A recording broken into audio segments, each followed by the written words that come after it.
everyone, welcome again. Now this is day 2 and कल तो हमने सब कुछ पढ़ ही लिया था. कल हमने क्या पढ़ा था? केमिकल इक्वेशंस और रिएक्शंस के बारे में.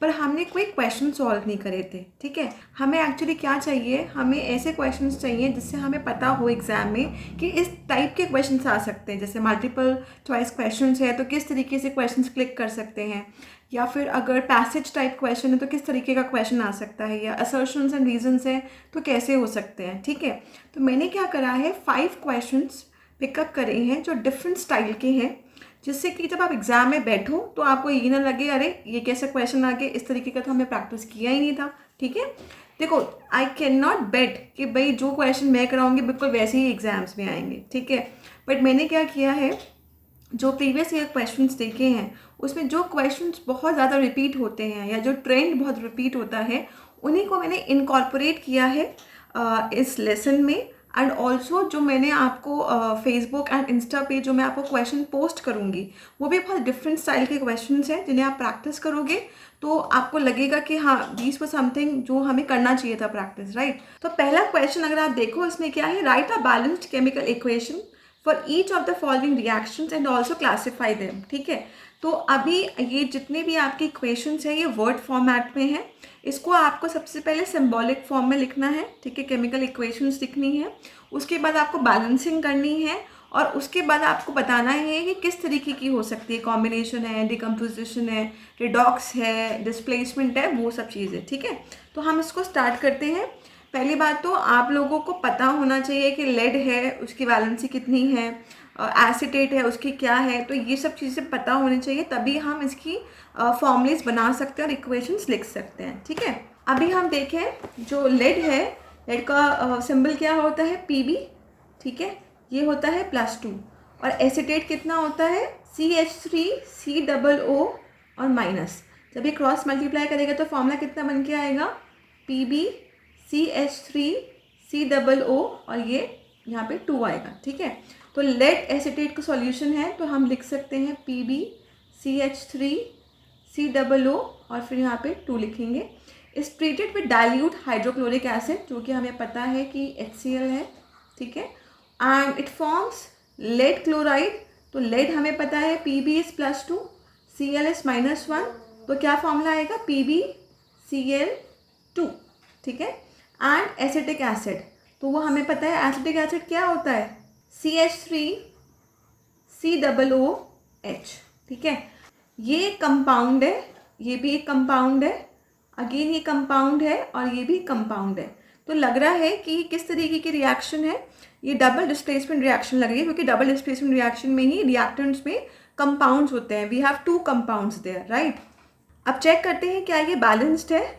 सो यहाँ पे Pb1 है, यहाँ Pb1 है तो Pb बैलेंस्ड है. यहाँ Cl सिंगल है, यहाँ पे 2 है. ठीक है, तो ये बैलेंस नहीं है. ये है CH3COOH, ये भी बैलेंस नहीं है. तो अब एक सबसे पहले हम Cl को बैलेंस करते हैं. तो यहाँ पे मैंने 2 लिखा तो ये Cl बैलेंस हो गया. ठीक है, अब ये देखो ये कितना है, CH3COO का होल ट्वाइस, और यहाँ पे क्या है, CH3COO. तो यहाँ पे मैं 2 लिख दूंगी तो CH3COO ये बैलेंस हो गया, H2 हो गए. अब चेक करते हैं कि सब कुछ बैलेंस है या नहीं है. तो Pb का सिंगल एटम है, Pb का सिंगल एटम है. राइट, उसके बाद Cl लिखते हैं, Cl यहाँ पे 2 है, यहाँ पे 2 है. ठीक है, यहाँ पे एसीटेट CH3COO ये पूरा होल ट्वाइस है, यहाँ पे CH3COO ये पूरा होल ट्वाइस है. अब बचता है इस वाले H की बात, तो ये H2 है तो ये भी H2 है. इसका मतलब है हमें एक बैलेंस्ड इक्वेशन मिल चुकी है. ठीक है, आप चाहो तो सिंगल एटम के ऊपर भी देख सकते हो या फिर आप पूरा एक CH3COO कलेक्टिवली देख सकते हो. It's as per your understanding, जैसा भी आपको ईजी लगता है. मुझे कलेक्टिवली सॉल्व करना ईजी लगता है, so I am doing it that way. ठीक है, अगेन ये किस तरीके की रिएक्शन हो सकती है, तो अगर इसको हमने प्लस माना, इसको माइनस माना, इसको प्लस, इसको माइनस, तो ये Pb इससे रिएक्शन कर रहा है, Cl से कंबाइन कर रहा है और H इससे कंबाइन कर रहा है. इसका मतलब कैसी रिएक्शन है ये, it is double displacement reaction, क्योंकि यहाँ पे क्या हो रहा है, एक्सचेंज ऑफ आयंस. राइट, अब हम देखते हैं next. A piece of sodium metal is added to absolute ethanol to form sodium ethoxide and hydrogen gas. ठीक है, तो ये पहली हो गई थी. सेकेंड बात करते हैं, तो सोडियम है Na उसको हमें डाला है इथेनॉल के अंदर। इथेनॉल हमें पता है अल्कोहल का ही होता है, C2H5OH, ठीक है, ये हमने कार्बन कंपाउंड पे पढ़ रखा है, C2H5OH, this is ethanol. Next is sodium एथ ऑक्साइड, इसका फॉर्मूला कितना होता है, C2H5ONA, ठीक है, एथ है ना यहाँ पे, एथ मतलब कि आपके 2 कार्बन होंगे, सो एथ ऑक्साइड, ठीक है, तो इट इज C2H5ONA, ठीक है। उसके बाद हाइड्रोजन गैस भी लिबरेट हो रही है यहाँ पे। अब यहाँ देखो आपके पास एक सिंगल एलिमेंट है और ये एक कंपाउंड है, तो लग क्या रहा है कि ये कैसी होगी, सिंगल डिस्प्लेसमेंट रिएक्शन, ठीक है। तो सबसे पहले बैलेंसिंग देखते हैं कि बैलेंस्ड है या नहीं है। तो ये है C2H5O, ये है C2H5O, ये ठीक है, Na सिंगल ठीक है, यहाँ पे H सिंगल है, यहाँ पे H2 है, तो इसको 2 करना पड़ेगा, ठीक है। अगर ये 2 कर दिया तो C2H5O यहाँ पे डबल हो गए, यहाँ पे सिंगल ही है, तो ये 2 कर दिया, तो अब Na यहाँ पे डबल हो गया, 2 हो गया, तो उसको यहाँ पे 2 लिख दिया। अब देखो कि सब कुछ सही है, Na के यहाँ पे 2 एटम्स, यहाँ पे भी 2 एटम्स, C2H5O यहाँ पे 2 है, यहाँ पे भी 2 मॉलिक्यूल्स हैं और H2, ठीक है। It's a balanced reaction all together. अभी किस तरीके की होगी, it will be single displacement reaction. तो क्योंकि यहाँ पे जो सोडियम है वो डिस्प्लेस कर रहा है हाइड्रोजन को, इसका मतलब है ये सिंगल डिस्प्लेसमेंट रिएक्शन ही होगी, ठीक है। नेक्स्ट देखते हैं, iron third oxide on heating with carbon monoxide gas reacts to form solid iron and liberate carbon dioxide gas. अब यहाँ पे मेंशन कर रखा है कि आयरन की कौन सी वैलेंसी यूज़ करनी है, 3+3 वाली, तो फॉर्मूला क्या होगा, Fe+3 और OS -2, so it will be Fe2O3, Fe2O3, ठीक है, on heating with carbon monoxide gas it will be CO and it give you what, it gives solid iron, तो सिंगल आपका एक आयरन है Fe, और it liberates carbon dioxide gas, तो it is CO2, ठीक है। अब ये देखते हैं कि ये बैलेंस है या नहीं है, तो देखो आयरन बैलेंस ही नहीं है, तो यहाँ पे 2 पुटअप किया आयरन को बैलेंस करने के लिए।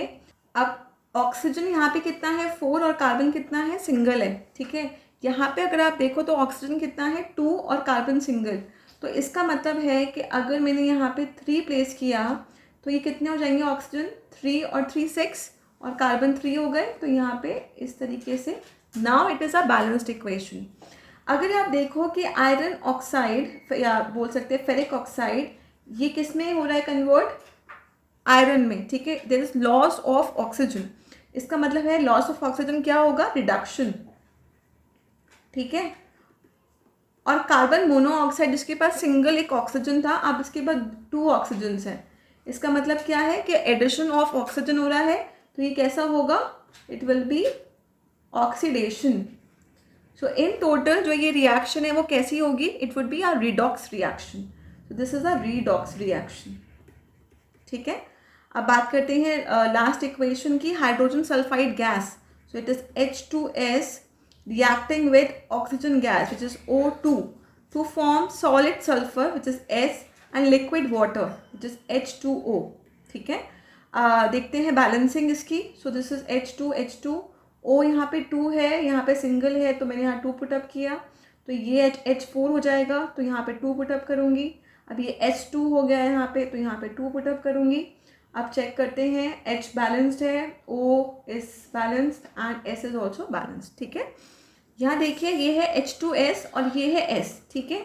तो पहले यहाँ पे हाइड्रोजन था और यहाँ पे अब हाइड्रोजन नहीं है, सो यहाँ पे क्या हो रहा है, रिमूवल ऑफ हाइड्रोजन, ठीक है। रिमूवल ऑफ हाइड्रोजन मतलब क्या होता है, ऑक्सीडेशन। दूसरी चीज़, ऑक्सीजन यहाँ पे पहले अकेला था, उसके साथ कोई हाइड्रोजन नहीं था, पर अब यहाँ पे आप देखो इसमें हाइड्रोजन ऐड हो चुका है, ठीक है, तो addition of hydrogen is reduction. So again क्योंकि ऑक्सीडेशन और रिडक्शन दोनों हो रहे हैं, so we can say that it's a redox reaction. So अगर आप देखो इस क्वेश्चन में आपको पहले वर्ड इक्वेशन थी, उसमें से आपको इक्वेशन बनानी थी, केमिकल इक्वेशन, फिर उसको बैलेंसिंग करनी थी, फिर आपको पता लगाना था कि किस तरीके की रिएक्शन है। तो ऐसे क्वेश्चन आपके आ सकते हैं 1 मार्कर में या 2 मार्कर में। अगर आपको वो सपोज ये आप 4 पार्ट्स हैं, इसमें हो सकता है वो आपको 2 पार्ट्स दे और आपको सॉल्व करने के लिए दे फॉर 2 मार्क्स, ठीक है। नाउ नेक्स्ट क्वेश्चन जो है ये पैसेज स्टाइल में है, ठीक है। आपको एक पैसेज दे रखा है और उसी को देखकर आपको कुछ क्वेश्चन सॉल्व करने हैं। तो ये क्वेश्चन मैंने सैम्पल पेपर से लिया है, उसमें दे रखा है कि question 17 contains 5 sub parts each, you are expected to answer any 4 sub parts in these questions. तो आपको ये 5 या 5 पार्ट्स ये रखे हैं, you have to do only 4 of it, ठीक है। तो आपको पैसेज पढ़ना है और पैसेज की हेल्प से आपको क्वेश्चन सॉल्व करना है। तो इस तरीके से भी आपका पैसेज स्टाइल में क्वेश्चन आ सकता है, ठीक है। तो पहला अगर आप देखिए तो क्वेश्चन है the physical states of the reactants and products can be represented by the symbol S for solid, L for liquids and G for gases and AQ for aqueous along with the respective formulae. The word aqueous is written if the reactants or product is present as a solution in water. तो ये सब उसकी information दे रखी है। Precipitate के लिए उन्होंने बोल रखा है हम डाउनवर्ड्स एरो यूज़ करेंगे, और उसके बाद उन्होंने बोला गैसेस के लिए अगर कोई गैसेस वाला है तो हम अपवर्ड्स वाला एरो यूज़ करेंगे इंस्टेड ऑफ सिंबल G। अगर कोई भी प्रेशर या टेम्परेचर कैटलिस्ट इस्तेमाल होता है तो हम एरो के ऊपर लिखेंगे, ठीक है। तो पहला पार्ट देखते हैं जिसमें हमें ये पता लगाना है कि कौन सी इक्वेशन आपकी बैलेंस्ड है, ठीक है। तो अगर आप देखो यहाँ पे मैग्नीशियम, यहाँ पे एक सिंगल एटम है, यहाँ पे भी सिंगल है। SO4 यहाँ पे डबल है इसका मॉलिक्यूल और यहाँ पे सिंगल ही है, तो ये बैलेंस आपकी नहीं है। इधर आप देखो मैग्नीशियम सिंगल एटम है, यहाँ भी सिंगल एटम है। SO4 यहाँ पे एक मॉलिक्यूल है, यहाँ पे SO4 एक ही मॉलिक्यूल है। H2 एक अगेन एक मॉलिक्यूल है, यहाँ पे 2 एटम्स हैं, यहाँ पे भी 2 एटम्स हैं, और यहाँ पे जो स्टेट्स दे रखी है वो भी बिल्कुल करेक्ट दे रखी है, ठीक है ना। ये सॉलिड है, एक्वस, और ये गैस के लिए, तो ये सही लग रहा है। तो यहीं पे ही हमारा आंसर सॉल्व हो जाता है क्योंकि इसमें हमारा एक ही जो ऑप्शन है वो करेक्ट है, ठीक है। बाकी अगर आप देखो तो इसकी बैलेंसिंग भी प्रॉपर नहीं है, और इधर आप देखो इधर भी बैलेंसिंग प्रॉपर नहीं है, और H2 आपको लिक्विड के फॉर्म में दे रखा है, ठीक है। अब सेकेंड पार्ट देखते हैं। To indicate the presence of gases reactant और product we use with symbol. तो ये ऑलरेडी यहाँ पे मेंशन कर रखा है कि गैसेस के लिए वो क्या करेंगे, एक एरो को शो करेंगे। तो इसके लिए हम क्या यूज़ करते हैं, एक एरो सिंबल यूज़ करते हैं। सो इट इज़ G और arrow, upwards arrow. So next is complete the missing variable. इसमें इन्होंने स्टेट के बारे में पूछा है, राइट। ये सोडियम उन्होंने बताया सॉलिड स्टेट में है, H2O लिक्विड में है। तो सोडियम हाइड्रोक्साइड वो किस स्टेट में है और हाइड्रोजन किस स्टेट में है, ठीक है। तो हाइड्रोजन हमें पता है कि गैसियस फॉर्म में होता है, तो देखते हैं कि Y जो है वो G कहाँ पे है। तो ऑप्शन नंबर 1 और ऑप्शन नंबर 4 में वो गैस के फॉर्म में है, ठीक है। अगर हम देखते हैं सोडियम हाइड्रोक्साइड ये एक बेस है जो कि एक्वस फॉर्म में होता है, तो इस हिसाब से हमारा पार्ट नंबर 1 ठीक होगा, ठीक है। उसके बाद देखते हैं which of the following reaction is balanced. तो Na के यहाँ पे 2 एटम्स हैं, यहाँ भी 2 एटम्स हैं। यहाँ पे हाइड्रोजन कितने हैं, 4 एटम्स हैं। यहाँ पे हाइड्रोजन का 2 और 2 4, हाँ भी सही है ये भी। क्लोरीन का यहाँ पे 2 एटम्स हैं और प्रोडक्ट्स में कितने हैं, 4, तो ये बैलेंस नहीं है। कैल्शियम हाइड्रोक्साइड देखते हैं। तो कैल्शियम यहाँ पे सिंगल एटम है, यहाँ पे सिंगल एटम है। ऑक्सीजन 2 है, यहाँ पे भी एक येरा, तो ऑक्सीजन के भी 2 एटम्स हैं प्रोडक्ट में। क्लोरीन के 2 एटम्स हैं इधर रिएक्टेंट्स पे और यहाँ पे प्रोडक्ट में भी, तो ये सही है। तो आगे हम चेक नहीं करते हैं, ये हमारा ठीक है। ये भी बैलेंस नहीं है और ये भी बैलेंस नहीं है, दिख ही रहा है हमें। अगर हम बैलेंस क्यों करते हैं इक्वेशन को, मैंने आपको पहले ही बताया था कि in order to follow the law of conservation of mass, जितने भी एटम्स ऑफ एनी एलिमेंट आपके रिएक्टेंट साइड में है उतने ही आपके प्रोडक्ट साइड में होने चाहिए। So it is conservation of मास को फॉलो करने के लिए। सो इस तरीके का पैसेज स्टाइल क्वेश्चन भी आ सकता है। मैंने यहाँ पे 5 के 5 क्वेश्चन सॉल्व करे हैं। आपको एग्जाम में 4 क्वेश्चन सॉल्व करने हैं, पर ध्यान रखिएगा कि जो भी आप सब पार्ट्स की जो भी आप नंबरिंग कर रहे हैं वो प्रॉपर करें, वो गलत मत करिएगा, ठीक है। Now question number 3। Question number 3 ये कुछ मल्टीपल चॉइस क्वेश्चन के ऊपर है, ठीक है। इसमें आप कुछ दे रखा है और उसके बाद वो इन्फॉर्मेशन को देखकर हमें पता लगाना है कि इन चारों में से कौन सा ऑप्शन होगा।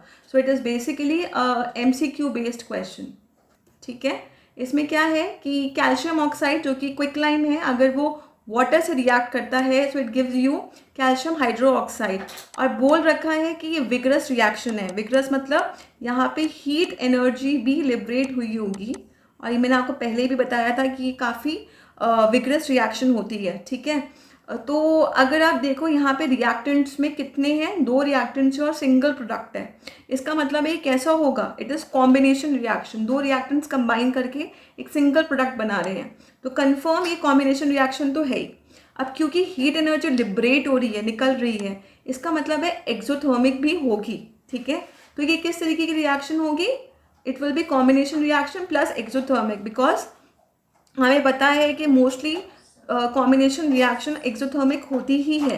सो ऑप्शन नंबर डी, जिसमें ए एंड बी है एज अ करेक्ट ऑप्शन, वो हमारा सही है, ठीक है। नेक्स्ट अगर आप देखो, आप या तो आप ये सॉल्व करना है या सेकेंड वाला पार्ट सॉल्व करना है, तो अभी हम दोनों चीज़ें करके देखते हैं। When hydrogen sulphide gas which is H2S is pass through blue solution of copper sulphate, so it is CuSO4। Copper sulphate blue होता है, that is why it is called blue vitriol, ये हमें पता ही है। और इसमें ब्लैक कलर का precipitate form हो रहा है। मैंने आपको बताया था प्रेसिपिटेट मैक्सिमम टाइम्स कहाँ पे होता है, डबल डिस्प्लेसमेंट रिएक्शन में, ठीक है। तो इसका मतलब है डबल डिस्प्लेसमेंट रिएक्शन की तरफ ही जा रहा है। और यहाँ अगर आप ऑप्शन में देखो तो डबल डिस्प्लेसमेंट रिएक्शन है ही, तो यहीं पे ही हम सॉल्व कर सकते हैं, हमें आगे कुछ करने की ज़रूरत नहीं है। 1 मार्क करें, ज़्यादा टाइम वेस्ट करने की ज़रूरत नहीं है। तो यहीं हम बोल सकते हैं क्योंकि प्रेसिपिटेट फॉर्म हो रहा है और 2 आपके कंपाउंड्स हैं यहाँ पे, और इसलिए ये डबल डिस्प्लेसमेंट रिएक्शन है। फिर भी अगर आप लिखना चाहो तो ये कॉपर सल्फाइड है और यहाँ पे सल्फ्यूरिक एसिड है। सो यहाँ पे एक्सचेंज ऑफ आयन्स हो रहा है और ये प्रेसिपिटेट बन रहा है, that is why it is a double displacement reaction. Question number 6 भी देख लेते हैं। In a double displacement reaction such as reaction between sodium sulphate solution barium chloride, ये तो बहुत ही इजी क्वेश्चन है, इसकी इक्वेशन भी हमने देख रखी थी, राइट। तो क्वेश्चन ये पूछ रहा है कि कैसा हो रहा है रिएक्शन इनके बीच में, उसमें क्या हो रहा है, exchange of atoms takes place, exchange of ions होता है, a precipitate is produced and insoluble salt is produced. तो इनमें से क्या है, तो एक्सचेंज ऑफ आयन तो है ही, एक्सचेंज ऑफ आयन्स तो होता ही है, प्रेसिपिटेट इज ऑल्सो प्रोड्यूस्ड। और अगर हम देखें ऑप्शन नंबर डी, तो ऑप्शन नंबर डी भी सही है क्योंकि इसमें एक इनसॉल्युबल सॉल्ट ही प्रोड्यूस हो रहा है। So option number D is correct, in which B C D these 3 options are there, ठीक है। So let us quickly jump to question number 4. So question number 4 is one of the favorite question of examiner क्योंकि इसमें सब कुछ पूछा गया है actually. इसमें ये भी पूछा गया है चेंजेस ऑफ कलर्स, इसमें आपको एक वर्ड इक्वेशन दे रखी है, उसको आपको सिंपल केमिकल इक्वेशन में कन्वर्ट करनी है और आपको बताना है कि इक्वेशन ये रिएक्शन ऐसी क्यों हो रही है, ठीक है। सो इसको देखते हैं क्योंकि I think it is one of the probable question for 2021 boards, ठीक है। तो इसमें क्वेश्चन देखिए, बोला है mention with reasons the colour changes observed when. तो क्वेश्चन पढ़ना बहुत इंपॉर्टेंट है, ऐसा ना करना कि सिंपल देखा अच्छा ये है, ऐसा हो सकता है ये इक्वेशन के बारे में बात करें और इक्वेशन लिखी और आगे चल दिए, नहीं। आप पहले देखो कि इसने पूछा क्या है, ठीक है। तो सबसे पहले हम देखते हैं सिल्वर क्लोराइड मतलब AgCl। उसके बाद अगर हमने उसको एक्सपोज किया सनलाइट में तो क्या होता है, तो हमें पता है, ये हमने पढ़ रखी है, it is the example of photochemical decomposition with the help of sunlight. तो ये क्या होगा, यहाँ पे Ag बनेगा और क्लोरीन गैस लिबरेट होगी, ठीक है।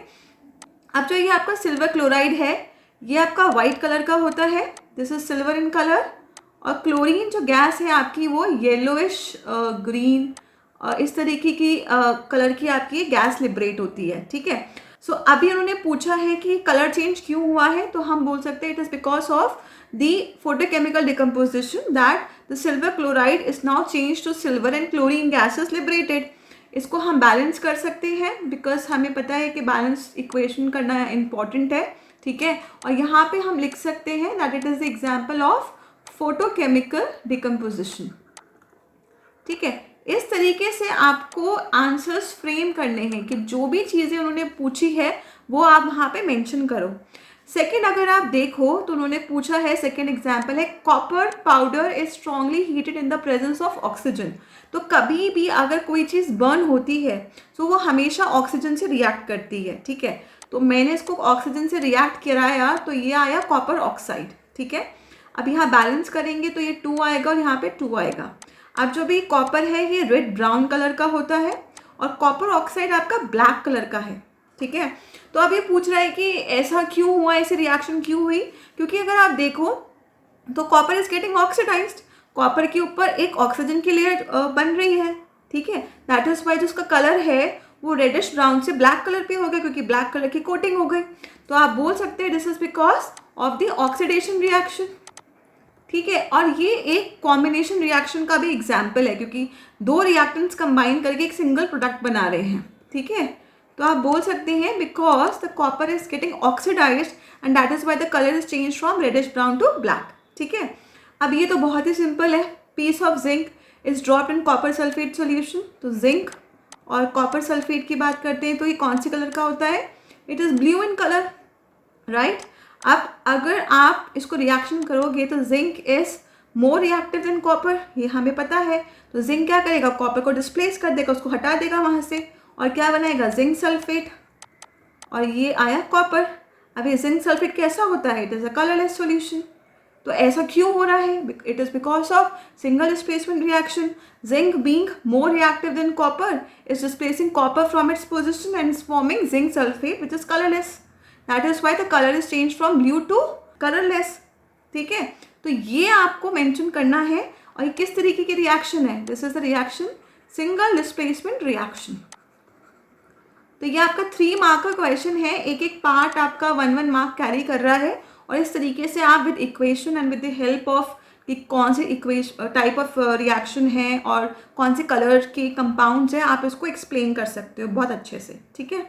अब नेक्स्ट जो क्वेश्चन है, क्वेश्चन नंबर 16, ये एसिड बेसिस एंड सॉल्ट और केमिकल इक्वेशंस एंड रिएक्शंस का दोनों का कॉम्बिनेशन है। मुझे बहुत अच्छा लगा, that is why I mentioned it here, ठीक है।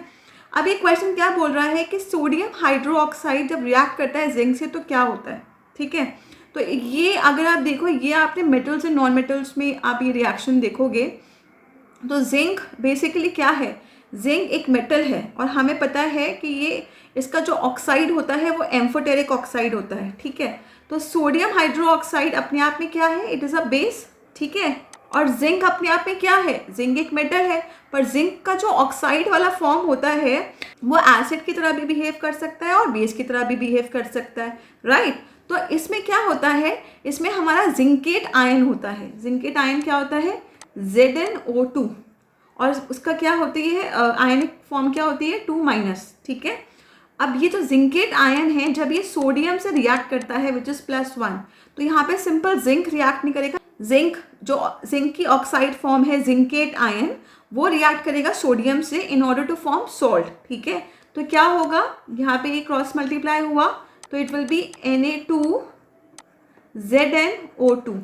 सो बेसिकली ये क्या बना है, दिस इज सोडियम जिंकेट, और इसमें कौन सी गैस लिबरेट होती है, हाइड्रोजन गैस, ठीक है। अब हम चेक करते हैं कि क्या ये बैलेंस्ड है, तो ये बैलेंस तो है ही नहीं, यहाँ पे Na सिंगल है, यहाँ पे 2 है, तो मैंने यहाँ पे इसको 2 पुटअप कर दिया।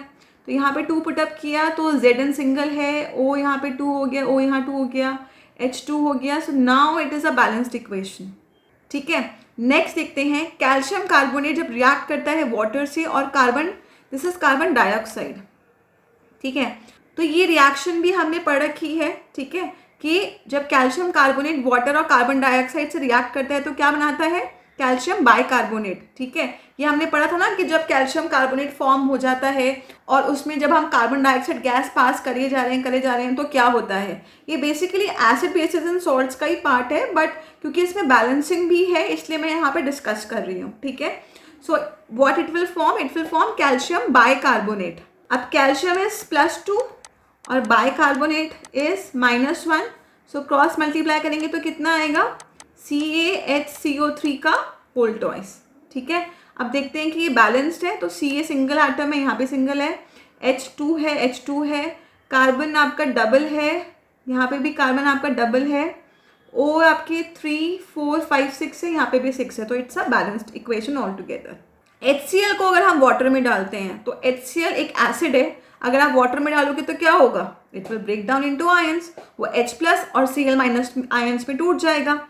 अब जो ये H+ आयन है वो H2O से कंबाइन करके क्या बनाता है, it makes hydronium ion which is H3O+ along with the formation of chlorine ion. तो ये बेसिकली 2 क्वेश्चंस हैं जो कि आपके काफ़ी इंपॉर्टेंट है for this boards, okay. Now question number 5, ये जो क्वेश्चन है ये assertions and reasons में है. Assertion मतलब जो हमने बोला है स्टेटमेंट, ठीक है, क्या वो करेक्ट है? अगर वो करेक्ट है तो जो रीज़न हम दे रहे हैं क्या उस वजह से करेक्ट है, ठीक है. That is assertion and reason, जो कि नया इंट्रोड्यूस हुआ है आपके कोर्स में इस बार. सो अगर आप देखो क्वेश्चन नंबर 14, ये आपका 1 मार्कर है. 1 मार्क में ये assertion and reason आया हुआ है. हमारे लिए हर एक मार्क इंपॉर्टेंट है. तो देखते हैं क्वेश्चन में assertion क्या है. After white washing the walls a shiny white finish on walls is obtain after 2 to 3 days. ऐसा होता ही है, हमने पढ़ा था कि कैल्शियम ऑक्साइड में जब वाटर डालते हैं तो कैल्शियम हाइड्रो ऑक्साइड बनता है, स्लेट लाइम, जिसकी हेल्प से फिर हम क्या करते हैं, वाइट वॉशिंग करते हैं, ठीक है. अब उसको हम 2-3 दिन तक रहने देते हैं. क्यों? Calcium oxide reacts with carbon dioxide to form calcium hydrogen carbonate which give shiny white finish. ऐसा तो नहीं है, ठीक है. कैल्शियम ऑक्साइड नहीं रिएक्ट करता, कैल्शियम हाइड्रोक्साइड वो रिएक्ट करता है कार्बन डाइऑक्साइड से, जिससे कि कैल्शियम कार्बोनेट बने. तो जो ये रीज़न है ये गलत है. एसर्शन सही है, रीज़न गलत है. इसका मतलब है कि हम कौन से में आएंगे, हम पार्ट नंबर सी में आएंगे कि हमारा assertion is true but the reason is false. Reason क्या होना चाहिए कि calcium hydroxide which is slaked lime, it reacts with carbon dioxide in order to form calcium carbonate, जिसकी वजह से वाइट फिनिश आती है, ठीक है. So this was all we did in day 2. I hope आपको केमिकल इक्वेशंस और reactions अच्छे से समझ आ गया होगा. प्लस हमने ये 5 क्वेश्चंस किए हैं और मेरे हिसाब से ये 5 क्वेश्चंस बहुत इंपॉर्टेंट है इन टर्म्स ऑफ कि किस तरीके से एग्जामिनर आपको क्वेश्चन पुट अप कर सकता है इस चैप्टर से. आपको कोई भी प्रॉब्लम हो, you can write your problems in the comment section. I am there to help you. And आपको इंस्टा और फेसबुक वाला पेज फॉलो करके और जो मैंने क्वेश्चंस अपलोड करे हैं उन्हें आपको प्रैक्टिस करने हैं, ठीक है. So I am going to meet you tomorrow in day 3 where we are going to discuss about acid, bases and salts. ठीक है? Till then, bye bye and keep practicing.